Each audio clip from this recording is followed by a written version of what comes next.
Hi, good evening. I'm Tony Dial, and welcome to Test Talk, TEST, Talk, Tertiary Education Skills Training. Those parents whose children sat the test of all tests to see. This week, don't realize that after the, what you call it now, the CSEC, that is a real test. What happens to your kids after they leave secondary school? What's the options that you have? And Test Talk is about tertiary education skills training. Tonight we are talking about the automotive services industry of Trinidad and Tobago. And nobody needs to question that, why it's important, because if you drive on the roads here, you know there are cars and more cars coming. My guests tonight are people from the industry. To start with, Jeremy Pachi, Director of Neil and Massey Automotive. Rishi Basdev, who is the General Manager of the Answer Group's Diamond Motors. And my good and old friend, the Chairman of the NESC, the National Energy Skills Center, Firoz Khan. Firoz, welcome. Firoz, let's start right with the topic. You're the Chairman of the National Energy Skills Center. You offer a range of courses, among which the automotive services aspect of it. Can you just give us a sense of what you do and how automotive services fits into it, and how important is it? Well, thank you very much, Tony, for having us on the set. Firstly, I want to say that our minister appreciates the opportunity that you have provided for us to be able to talk to the national community about the activities of the ministry and how it impacts on the future generations as well as on the industry. So I would like to say good night on his behalf as well.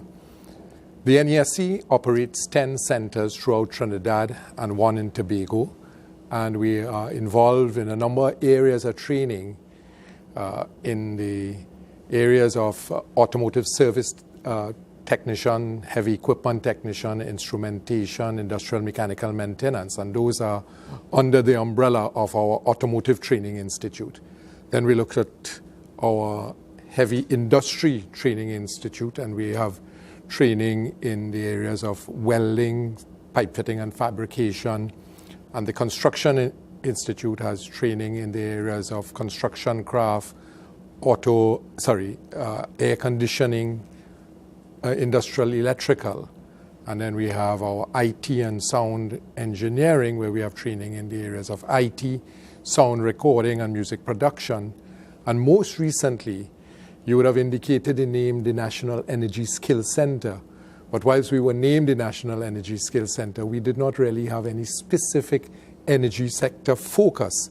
And we have now launched, for the first time in the history of this country and in this part of the world, a drilling academy. That represents really the first platform of our support for the energy sector. And we can expect in the years to come another major investment in the areas of workover and refinery operations. The third platform will be in the areas of gas processing, and the fourth one in the area of environmental remediation and green technology. But to come back to your original question. Most of us who live in the country, even in the South, recognize that even the oil industry and all aspects of the industries, automotive services play a really large part, don't they? Well, that's very true, because in all of the platforms and all of the operations, you have large engines which must be serviced. So the principle of servicing an engine, whether it is in a truck, a car, or on a platform, it's the same. In a lot of cases, you have a few brands of engines that you will have on the trucks, the cars, and so the techniques are the same.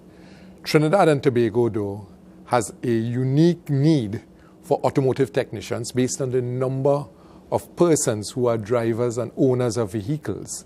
And so the National Energy Skills Center has approximately 250 students in training now who are focused on the automotive sector.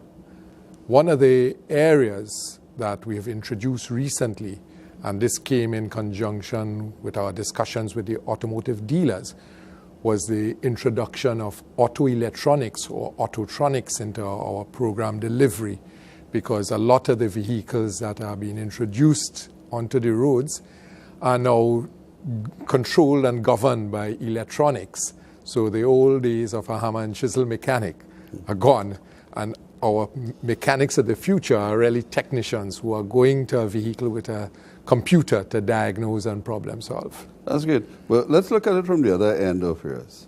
I have two people from the service industry, from the automotive industries here, and I wanted to see it from their perspective. I want to hear your perspective. First of all, we have Jeremy Paggi. Jeremy is from Massey Motors.